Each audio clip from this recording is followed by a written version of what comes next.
ರಾಜ್ಯ ಸರ್ಕಾರ ಬಂಡೀಪುರದಲ್ಲಿ ರಾತ್ರಿ ಸಂಚಾರ ನಿಷೇಧ ಏನು ಮಾಡಬೇಕು ಅಂತ ನಿಷೇಧ ಆಗಲಿ ಏನಿದೆ ಅದನ್ನು ತೆರವುಗೊಳಿಸಬೇಕು ಅಂತ ಏನು ಆಲೋಚನೆ ಮಾಡ್ತಾ ಇದೆ, ಅದು ನಿಜವಾಗಿಯೂ ಕೂಡ ನಮ್ಮ ನಾಡಿನ ಪರಿಸರಕ್ಕೆ ವನ್ಯಜೀವಿ ಸಂರಕ್ಷಣೆಗೆ ಬಹುದೊಡ್ಡ ಪೆಟ್ಟು ಬೀಳುತ್ತದೆ. ಇದರಲ್ಲಿ ರಾತ್ರಿ ಕಳ್ಳ ಸಾಗಾಣಿಕೆಗಳು ಮತ್ತು ನಮ್ಮ ವನ್ಯಜೀವಿಗಳು ಎಲ್ಲ ವಾಹನಗಳಿಗೆ ಸಿಲುಕಿ ಕೂಡ ಮೃತಪಡ್ತವೆ. ಈ ಒಂದು ಏನು ಅಚಾತುರ್ಯ ಖಂಡಿತವಾಗಿಯೂ ಆಗಬಾರ್ದು. ಆ ನಿಟ್ಟಿನಲ್ಲಿ ನಾವು ಇವತ್ತೆಲ್ಲರೂ ಕೂಡ ಪರಿಸರವಾದಿಗಳು, ವಿದ್ಯಾರ್ಥಿಗಳು, ಕನ್ನಡಪರ ಹೋರಾಟಗಾರರು, ರೈತ ಸಂಘಟನೆಗಳು ಇವೆಲ್ಲರೂ ಸೇರಿ ನಮ್ಮ ಬಂಡೀಪುರ ಅರಣ್ಯವನ್ನು ಸಂರಕ್ಷಣೆ ಮಾಡಬೇಕು ಅಂತೇಳಿ ಇವತ್ತು ಬಂಡೀಪುರದಲ್ಲಿ ನಾವು ನೆರೆದಿದ್ದೀವಿ. ಸರ್ಕಾರಕ್ಕೆ ಮನವಿಯನ್ನು ಮಾಡ್ಕೊಳ್ತಾ ಇದ್ದೀವಿ. ನಾವೆಲ್ಲರೂ ಕೂಡ ಆಗ್ರಹವನ್ನು ಮಾಡ್ತಾ ಇದ್ದೀವಿ. ಯಾವುದೇ ಕಾರಣಕ್ಕೂ ನೀವು ಕೇರಳ ಸರ್ಕಾರಕ್ಕೆ ಮಣಿ ಇದೆ, ಯಥಾಸ್ಥಿತಿ ಏನಿದೆ, ಹಿಂದೆ 9 ಗಂಟೆಯಿಂದ 6 ಗಂಟೆ ತನಕ, ಬೆಳಗ್ಗೆ 6 ಗಂಟೆ ತನಕ ಏನು ನೈಟ್ ಟ್ರಾಫಿಕಿಂಗ್ನ ಬ್ಯಾನ್ ಮಾಡಿದ್ರಿ ಅದು ಯಥಾಸ್ಥಿತಿಯಾಗಿ ಮುಂದುವರಿಲಿ. ನಮ್ಮ ನಾಡಿನ ಒಂದು ಪರಿಸರ, ನಮ್ಮ ನಾಡಿನ ಒಂದು ವನ್ಯಜೀವಿ ಇವೆಲ್ಲವೂ ಕೂಡ ಉಳಿದಾಗ ನಾವು ಎಲ್ಲ ರೀತಿಯಲ್ಲೂ ಕೂಡ ಒಳ್ಳೆಯದಾಗ್ತದೆ ನಮ್ಮ ನಾಡಿಗೆ. ಹಾಗಾಗಿ ನಮ್ಮ ನಾಡಿನ ಪರಿಸರ, ನಮ್ಮ ನಾಡಿನ ಅರಣ್ಯ, ನಮ್ಮ ನಾಡಿನ ವನ್ಯಜೀವಿಗಳ ಇವನ್ನೆಲ್ಲ ಸಂರಕ್ಷಣೆ ಮಾಡ್ಕೊಳ್ಳೋದು ನಮ್ಮೆಲ್ಲರ ಹೊಣೆ.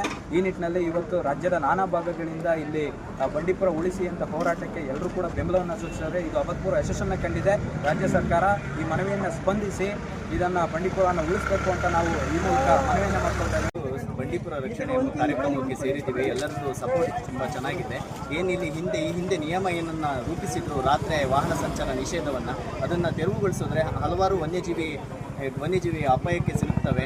ಅದರಿಂದ ಸಾಕಷ್ಟು ಸ್ಮಗ್ಲಿಂಗ್ಗಳು ನಡೀತವೆ. ಇದನ್ನು ನಾವೆಲ್ಲರೂ ಒಮ್ಮತದಿಂದ ವಿರೋಧಿಸಿದ್ದೀವಿ. ಈ ನಿಯಮ ಮುಂಚೆ ಯಾವ ಥರ ಇತ್ತು, ಇವಾಗಲೂ ಕೂಡ ಅದೇ ನಿಯಮ ಮುನ್ನಡೀಲಿ ಅಂತ ಹೇಳಿ ರಾಜ್ಯ ಸರ್ಕಾರದಲ್ಲಿ ನಾವೆಲ್ಲ ಒಕ್ಕೂರಿನಿಂದ ಪ್ರಾರ್ಥಿಸ್ತಿದ್ದೀವಿ. ಇದನ್ನು ಮನ್ನಣೆ ಮಾಡಿ ಮುಂಚೆ ಯಾವ ನಿಯಮವಿತ್ತು ಅದೇ ಸಂಪೂರ್ಣವಾಗಿ ಮುಂದೆನೂ ಕೂಡ ನಡೀಲಿ ಅಂತ ಹೇಳ್ತೀವಿ. ಜೈ ಬಂಡೀಪುರ.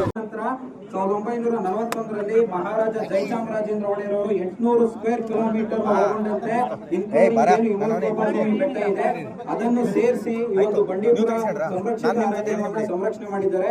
ಇದು ನಮ್ಮ ನಾಡಿನ ರಾಜಮನೆತನಗಳು ಸಂರಕ್ಷಣೆ ಮಾಡಿರುವಂತಹ ಕಾಡು, ಹೊಯ್ಸಳರು ಕೂಡ ಸಂರಕ್ಷಣೆ ಮಾಡಿರುವಂತಹ ಕಾಡು, ಬೆಟ್ಟದ ಕೋಟೆ ಅರಸು ಮನೆತನ ಇತ್ತು ಅದು ಕೂಡ ಸಂರಕ್ಷಣೆ ಮಾಡಿರುವಂತಹ ಕಾಡು.